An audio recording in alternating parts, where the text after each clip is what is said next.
Welcome in, everybody, on this Sunday night. It is Memorial Day weekend, and so a lot of you are out having fun, or should be out having fun anyway. Enjoy your day off tomorrow. I don't get a day off tomorrow. Brian Haydad doesn't get a day off tomorrow. We will be on the radio talking about the baseball tournament selection tomorrow. So if you're bored tomorrow, which, by the way, holiday weekends, we were talking about this. I was talking about this with a friend earlier today. Holiday weekends should be on Friday, not Monday, because you can't really celebrate the holiday on Monday because you got to go back to work tomorrow. I don't know, or I got to go back to work Tuesday, so you can't really fully dive into the holiday on the day before work. It should be Friday through Sunday, not Saturday through Monday. Either way. Happy Memorial Day weekend. Hope you guys have a great time. If you're bored, if you got nothing better to do, check us out on the radio show tomorrow. There will be a lot to discuss. Mississippi State not getting a host site. And frankly, I understand why State fans are mad. When you look at resumes, I mean, Arizona's does not stack up with theirs. Either does East Carolina's. I know East Carolina did win their conference. It's a good program, respected program. And also, East Carolina's athletic director is on the committee. So we will have a lot to talk about there. So hope you'll join us if you're not doing anything else tomorrow. But that's not what we're talking about here tonight. Obviously, Ole Miss not going to make the tournament. So tomorrow's 11 a.m. on Monday selection show is not going to pique your interest in any way, nor should it. So we're not going to talk about that here either. Ole Miss got a big portal pickup, very important portal pickup on the defensive line. We'll talk about that, and we will talk about the question that has been posed to you tonight. It's on the lead. It's the lead of the title of the podcast. Does Ole Miss have a championship caliber defensive line? Let's talk through it on this edition of the Rebel Report. My name is Michael Borky. Really appreciate you guys being here on this holiday weekend. Please follow me social media. Twitter, Facebook, and YouTube at Michael Borky, Borkey, and wherever you get your podcast. If you have not subscribed to this one, if you're listening to this on the website, or if you're just listening to this, on your favorite podcast app, if you have not subscribed yet, you should absolutely do so just wherever you get them. Search Rebel Report, subscribe, leave a rating, and a review. And this edition of the Rebel Report is presented by the Gregory Law Firm. In sports, injuries happen. They happen all the time, but they should not happen to you. If you've been personally injured, or you may have a small business or contract dispute, call attorney DJ Gregory of the Gregory Law Firm. They're in Saltillo, Mississippi, to discuss your legal options. DJ and I hope that you never have to use them. It's kind of a weird business model. I hope you never need me. But that day just might come again. Personal injury, small business, contract disputes, DJ Gregory, Gregory Law Firm. Remember this number, 662-397-9799, 662-397-9799, the Gregory Law Firm for all of your personal injuries, small business, or contract disputes. Don't delay. Call DJ today. The Gregory Law Firm presenting Rebel Report Live. So Chris Hardy, we've talked about him briefly before, but Chris Hardy, all Conference USA selection, Chris Hardy, listed at 6'2", 270 from Jacksonville State, committed to Ole Miss this weekend. And Chris Hardy's an important pickup. He had 8.5 sacks last year, 60 total tackles, did have an interception, was especially good. People that really watch every SEC football game remember Chris Hardy's performance against South Carolina. Was good in that game against the Gamecocks. And he had 4 tackles and a couple of sacks in that game as well. So you have good film against an SEC team that Ole Miss will be playing this year. We've talked before about the need for defensive line help in the transfer portal, regardless of the Uman Mielen injury and the timeline of that injury. I don't think it matters one way or the other. If there was never an injury, or if it's going to cost him 5 weeks of the season, they still needed defensive line help via transfer portal if it was out there to get. That they missed on Tyler Barron. there's conflicting rumors about whether or not Ole Miss moved on from Tyler Barron or whether or not he just chose to go somewhere else despite heavy pursuit. Frankly, I don't think it matters. We can discuss that if you want, but I think that's just splitting hairs. I don't know, and I'm not going to pretend like I know because I do not know why Ole Miss was ultimately not able to sign Tyler Barron. But on paper, just when you're looking at these two guys, it doesn't seem like from a caliber of player perspective, there's much difference. Now, Barron physically, um, eh, like just on paper, the measurables a little bit better than Hardy's, but Barron on the opposite side of a high level NFL prospect only had 2 sacks in conference play or 3 sacks in conference play, 2 or 3 doesn't matter. And Hardy's never produced at this level, so there is that question there. But from what you are expecting to get from what this prospect or this player was going to be, it's at least a net neutral, right? It could be more of a positive because maybe there's not that kind of black cloud or drama or whatever with this player as opposed to with what you had with Barron. Now, when we talked about him before, if the culture was good enough, it wasn't going to matter. But at least with Chris Hardy, you don't have that, okay, transferred to Ole Miss, moved to Oxford, left, was going to come back. You don't have, I would be shocked. Again, I don't know this either. This is more of a guess.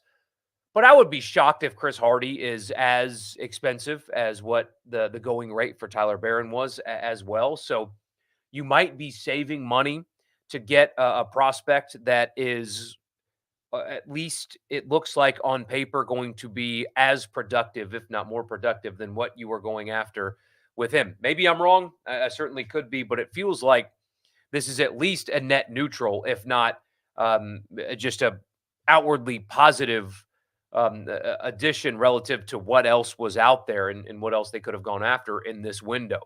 Again, all conference USA player. Who knows how he's going to translate to the SEC? But they needed depth anyway. I don't think that there was going to be somebody out there that was going to take the starting job of Princely Umanmielen or Jared Ivey or however else they're going to configure the defensive line this year. So for what they needed, which was somebody that would be willing to come in and fill a role as opposed to be a starter, then they knocked it out of the park on paper with the addition of Chris Hardy. They needed it and they got it. And this is a really good transfer portal pickup. The next layer to this is, have they done a good enough job to make this unit, quote, championship caliber, end quote? I was thinking about this when it comes to last season's team versus this season's team. And we're going to do this all summer, of course, projecting win totals and looking at strengths and weaknesses. And we'll do that all summer.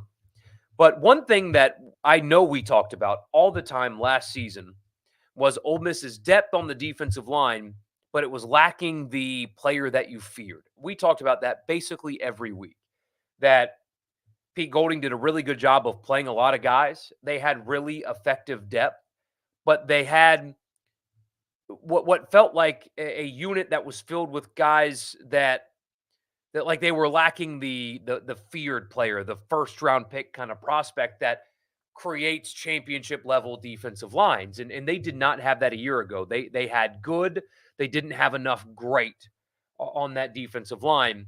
And that is why they were able to win games on defense against Arkansas, Mississippi State, those kind of games. But when it came to Georgia, you saw the difference in a championship team and a not championship team. Do they have a championship caliber defensive line right now? I think they do, although they need to remain healthy. I still, despite this addition, which I think is a really good one, I don't think that they have the 2 and 3 deep of caliber player that Georgia is going to have. But I do really like what they've done here, and I do really like if they're able to stay healthy, the kind of rotation that they'll be able to have. I like the depth. I like the potential, all of it. I mean, there's really a lot to like with this Ole Miss defensive line.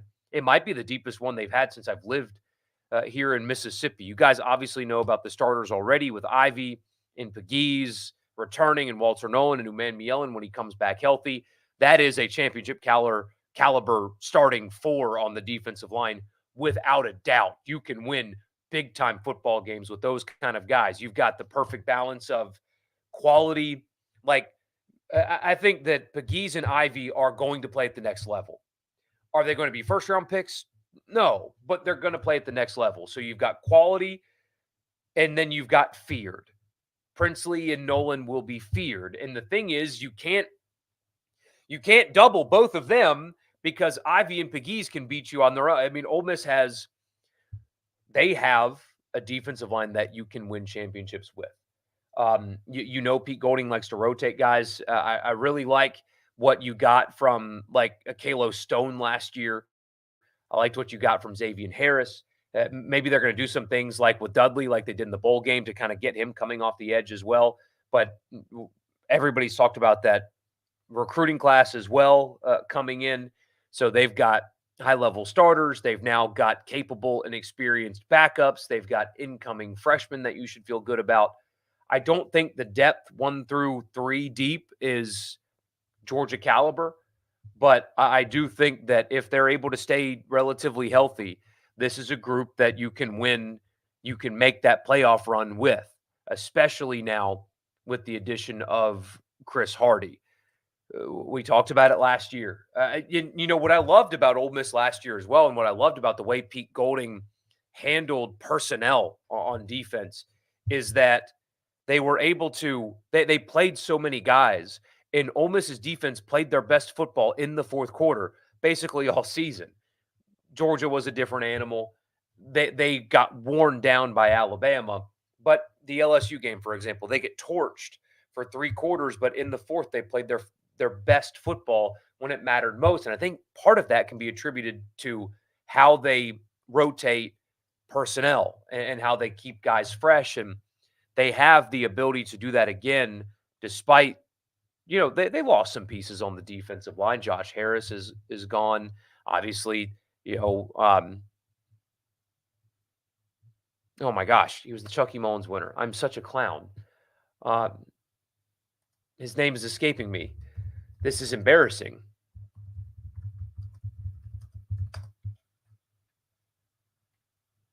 You guys, please help me out. This is so I'm completely just drawing a blank. Cedric Johnson, my goodness. Gosh, that was embarrassing. Forgive me. Been a long day. Been a really long day. Losing Cedric Johnson to the NFL. So, everybody's not coming back. But when you look on paper, they've got the feared player that we talked about them not having last year. They've got quality starters. They've got experienced depth. And they've got incoming uber talented freshmen. What is not to like about this defensive line for Ole Miss? We'll get to your comments after I tell you the podcast is brought to you by Advantage Business Systems. Check them out online. absms.com. Advantage Business Systems has you covered for all of your Mississippi office technology needs. So if you're looking for tech in the office and you're a Mississippi business and you need anything from copiers and printers and mail machines to cloud storage, data security, IT projects, phone systems, whatever it is, if it's technology, if it's in the office and your Mississippi business needs it, check them out online. Advantage Business Systems, absms.com. Tell them I sent you. You'll get a complimentary office technology assessment. The podcast is also brought to you by Priority One Bank. Let them make you their priority. We've got 16 locations here in Mississippi, so there's very likely to be one in your backyard. They make you their priority every single day with their online banking platform. It's a one-stop shop. So all you need is an internet connection, and you can do whatever it is that you need to do with your money because Priority One Bank makes you their priority. We get started with this. Can this be the year for Ole Miss football? It most certainly can. It most certainly can. I've still got some questions. I've got some questions about the offensive line. As I tell you guys all the time, on paper, they upgraded. On paper, they've got good depth there, frankly. A lot of guys that could have hit the transfer portal that did not. Guys like Jaden Williams and Reese McIntyre and Sanders and Eli. I mean, they've got a bunch of guys on the offensive line that could have transferred because their spots are getting taken and they didn't. So they've got the front end starter on paper that they needed, just like we're talking about on the defensive line, but they needed to get better there. They portaled well there, but the depth is also there. But need to see it mesh first. So I'm a little concerned there. I like what they've done in the portal at running back, but need to see it first. So there are some questions, maybe the secondary as well, because it's heavy portal guys. But yeah, it certainly can. Almost got a nice consolation to replace not getting Tyler Barron, for sure. Sure, Hayden will have a lot to say on the show about State not hosting. Non-con did it to them. Yeah, and his angle, and it's been his angle for a couple of weeks, is, and we'll talk through, Arizona and ECU and why, frankly, State should have gotten in ahead of one of those two. But, I mean, in a text earlier, he said, it's simple. Don't lose games against bad teams. I mean, State did it to themselves here. And I think the process is incredibly flawed. Stuff like this is why I don't understand. Certain people are like, we must not change college sports, because what about the selection process in college sports is reasonable at all when you think about it? If you were creating a new system, think about it this way, because this is how it's always been. So people are just kind of okay with it. Imagine, though, for a second that you were going to create a system and it would be the baseball selection formula. Would anybody think that that's okay? It would make no sense, right? We're going to put a bunch of people in the room to evaluate baseball teams that none of them watched using mathematical algorithms that sometimes they apply and sometimes they don't. Makes the process with selection in college sports is flawed. It's so much better in professional sports because it's a set criteria. Be ranked or not ranked, have your record be in the top 10 in the NBA, and at least you make the play-in game. If your record is this, it means this. In the NFL, win your division. If you win your division, you host a playoff game. It's that simple. If you don't win your division and your record is better than everybody else's that don't win their division, you're in the playoffs. It's very easy to digest. Imagine explaining what happened tonight to somebody else. Good luck. Mentioned on last show about how Tennessee baseball could or has passed Ole Miss baseball. Obviously, the national title is a big thing for Ole Miss, but the body of work since 2019 makes me contemplate. Much better roster at Tennessee last few years. What is Kiffin saying to these guys? Because Hardy is coming in almost guaranteed to be a backup. Definitely a good depth piece. Well, it's a couple of things. He's going to play a lot because Pete Golding plays a lot of guys on the defensive line. He's going to play a lot, so that helps. The Grove Collective has a very good reputation for fulfilling promises. And Ole Miss is an easy sell right now. It's a really easy sell. I mean, they're good. They're winning games. They're good. But it's kind of like, I mean, they're kind of fun. You know what I mean? It's a fun, infectious phenomenon surrounding Ole Miss football right now. So they're an easy sell, I think. Come, play, win, have fun, get paid. It's a pretty easy sell. The big thing for Ole Miss winning games this year, unlike past seasons, should be clearly winning the lines of scrimmage. Teams like Kentucky, South Carolina State, Arkansas should not be winning up front against Ole Miss. Absolutely not. So Barron goes to Miami. Are you buying the hype on them? Because I'm not. Cristobal is a hack, and they're losing to Florida week 1. I think they're losing to Florida week 1 as well. I'm not buying the hype at all. It's a lot of, I mean, they've done a good job. It's a lot of spring portal additions. And I don't believe in Cristobal, the coach. I think he's a really good recruiter and talent acquirer, if you will, but he coaches his team out of games so often. Literally lost the Georgia Tech game by himself. Just remarkably stupid coaching cost his team their game against Georgia Tech. Nothing else. Literally nothing else. It's not open for interpretation. Exclusively bad coaching. I'm not buying it either. This has to be the worst year of officiating for the SEC across the big three sports. No kidding. Speaking of being in Oxford, Quinshon sure enjoys the town since he's visited several times the last couple of months. It's almost as if he was told to get lost, and the people that didn't believe that were wrong. And that him returning, even if he wanted to, wasn't going to happen. He was effectively kicked off the team. In effect, I mean, I know that's not. He was not welcome back to Ole Miss, clearly. But some people didn't believe that. That's fine. You think Golding wants to run 8 or 9 defensive linemen each game, so starting doesn't really matter. He will get his playing time. Yep. And now, when push comes to shove, the guys that, Nolan and Pegues and Uman and Ivy are going to play more snaps in closer games. But yes, they do want to rotate a lot. And that's why they're better in the fourth quarter, or they were last year, than their opponents. On paper, Golding has the ability to substitute fresh legs at every level of defense at any point in the game. Yeah, I like what they have at linebacker. I mean, I think that there's a chance that they're quite good at linebacker because it's guys like Kari Coleman, right? I mean, Kari Coleman's not expected to start anymore, but he can play. I mean, he's certainly not a bad football. He can play, and he showed that a year ago.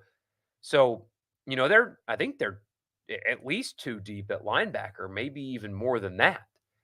So there's a lot to like for sure.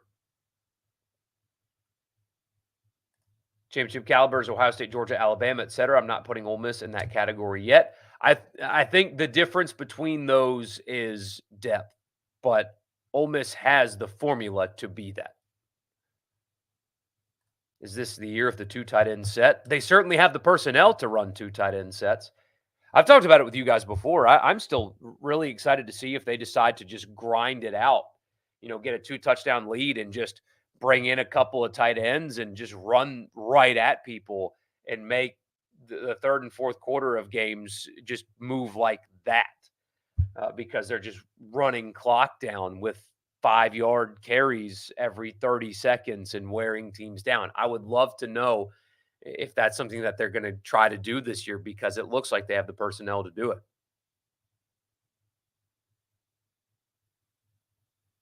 You don't see Kirby Smart being caught off guard when they travel to Oxford. I don't want to talk about that game in that weekend because where I'm going to have to be for that game in that weekend. I don't want to talk about it. How many injuries do I think that they could overcome and make the playoff? Is it something they could work through or more of a glass house scenario? It all just depends on who and for how long. Who do I think will be the Chucky Mullins winner this year? Ooh, that's a good question. I mean, I think it's one of the 2 guys on the defensive line that we've been talking about, though, right? It's one of the 2. It's Pegues or Ivy.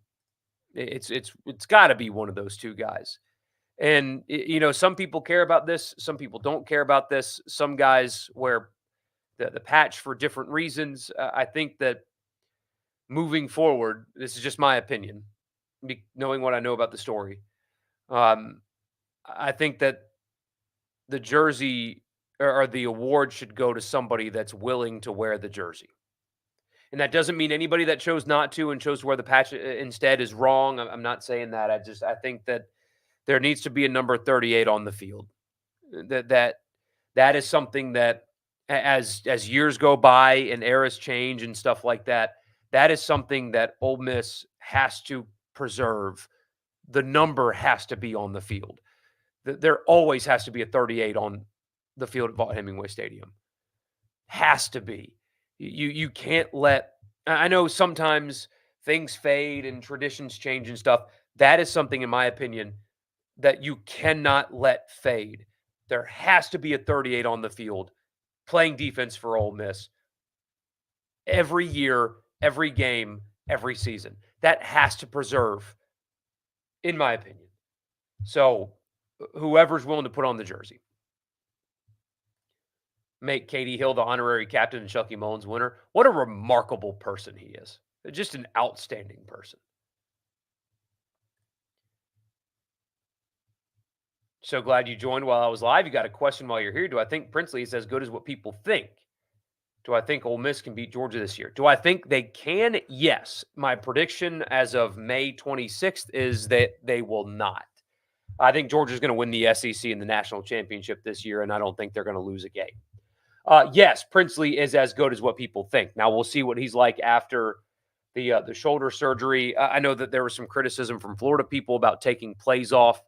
You should love, because he was asked about that, and you should love his answer about that. He was kind of open about in areas and ways in which that he can improve and how Ole Miss is helping him get there. But yes, he absolutely is. He's got the physical ability, should he return healthy from that shoulder injury, in the form that he was before it.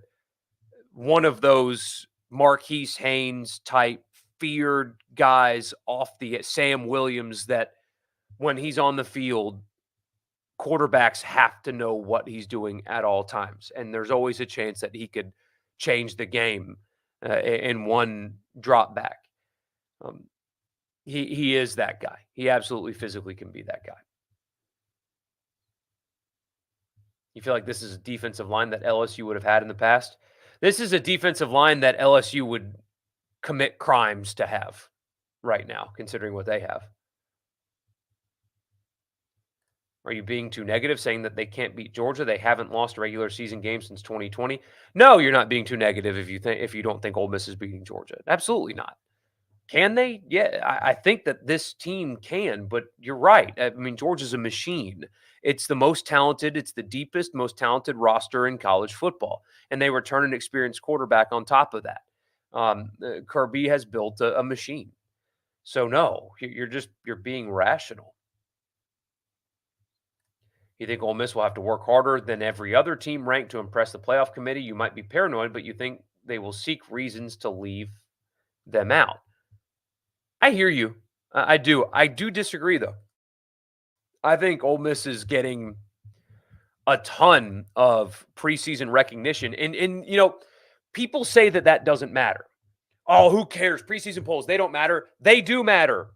They do matter because they imprint in people's heads how good a team is, right? And so Ole Miss starting at number 5 or number 6 instead of number 16 or number 17 allows them to absorb a loss in ways that they wouldn't if they were ranked in the late teens. Preseason rankings don't matter, but they do help. They absolutely help. I promise. So when Ole Miss is going to be ranked in, 5 or 6 or whatever it'll be in the preseason, that actually does help because everybody that watches football is going to think, "Oh, damn, Ole Miss is good this year," and everybody's going to be talking about Ole Miss all offseason. And then if they were to lose in Baton Rouge, instead of being number 17 when they're in Baton Rouge and they lose and they fall out of the top 25, they'll be number 5 in Baton Rouge. And if they lose, they'll be number 10. And that's easier to overcome. So it does matter. So let's set the stage for undefeated Ole Miss at undefeated LSU in October. Where does that rank on most important games of the Kiffin era? Number 1. That would be the most important game in the Kiffin era. Because if you win, then you're talking SEC championship at that point. Realistically talking about it. Definitely playoff. And the Peach Bowl was awesome last year. There's been some important games, none with the stakes that'll be on, plus the environment that one will. Something you've joked about to some people is the scenario in which Ole Miss is a 5 seed and playing the group of 5 team, the number 12, which would likely be Memphis. That would be gross. It would be nuts, but that would be gross. That would be really gross. You prefer the number over the patch? I agree completely. If they hoist some kind of trophy, the number 38 should hold it. Give it to Jackson Darkton. Oh, man. Does Lane leave if Florida comes open? I need the most honest answer you can give me. I mean, I guess it's possible. At this point, at this point, somebody thinking clearly, so not a Florida fan, is going to have to explain to me why today Florida is a better job than Ole Miss today. And you cannot, I say this to you guys all the time, but I know you're new, Colin, so I'm glad you're here. But I say this to people all the time. When you're comparing jobs, if your answer involves anything that happened prior to the year 2021, you lose the argument. I want to hear why Florida today is a better football job than Ole Miss today. And don't say anything pre-2021. And well, why pre-2021? Because this is the portal NIL era. Whatever happened pre-portal NIL era does not matter anymore. It does not matter. Tim Tebow does not matter anymore. Urban Meyer's championships doesn't matter. What matters now is totally different than what mattered then and what mattered pre-2021. They are a dumpster fire, a complete dumpster fire. And it's not just because of Billy Napier. I mean, you guys have read the stories lately. It's not just Napier. So tell me why. Tell me why that would make sense. I don't think it would. I would be more afraid of the NFL. You think Ole Miss should honor Brad Gaines as well as Chucky? His name is forever tied to the story, and I think he deserves an honorary Ole Miss degree or team captain status. That's interesting. I wonder what that could look like.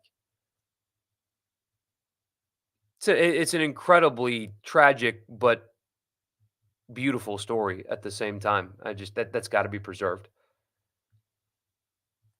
If Ole Miss can't win it this year, they never will because this roster is never being replicated.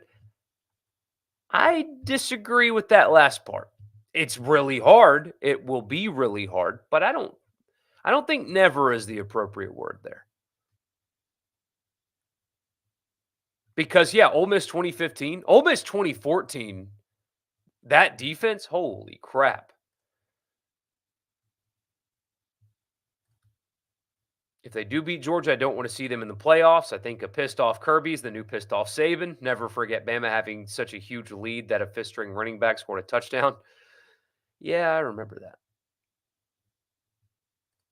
Love the emotion Katie showed when he was awarded 38. You could tell it meant something to him. That video of him calling his mom was beautiful. I mean, just a remarkable person. Hypothetically, would Ole Miss fans be cool with Lane leaving if they won some playoff games or a title, depending on where he left? Florida? Probably not. The NFL? They throw him a parade. I think South Carolina's a big trap game. I kind of agree with that. I don't think they're going to be very good, though, but still. Might be 09 flashbacks, but you like Beamer and think they may sneak up on teams. I don't like Beamer in the way you do. It's a tough place to play. It certainly is. Ole Miss beat Tebow in Florida. Yeah, but then what did Florida do? South Carolina should be 2-3 when Ole Miss visits, hopefully an 11 a.m. kick. Yeah, and they hate Juice Wells over there too. He'll be that might get nasty for him. It might get really nasty for him, unfortunately. So you're more concerned about Fayetteville. I am far less concerned about Fayetteville.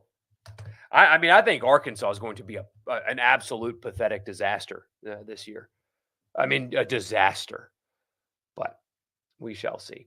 Anyway, I know I was late. Forgive me for that. Something came up. I had to take care of something before we went live. So appreciate you guys being here. I know the tournament selections tomorrow. We'll talk about that on the radio show. Hope to see you there.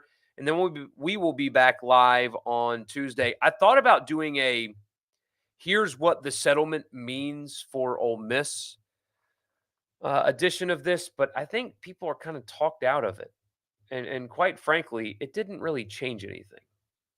We'll see. It depends on if anything comes up between now and then. But anyway, I appreciate you guys. You are the best. Please like the video and all that good stuff. And I will talk to you on Tuesday. Oh, and real quick, Colin, he was not saying he was concerned about Fayetteville and that Lane is going to leave for Arkansas. He's talking about the game. Don't worry about that. Don't even worry about Florida. There's no reason to. Absolutely none. Enjoy the season. Enjoy the off season. This is fun. Don't let other jobs possibly come and open ruin your fun. See you guys.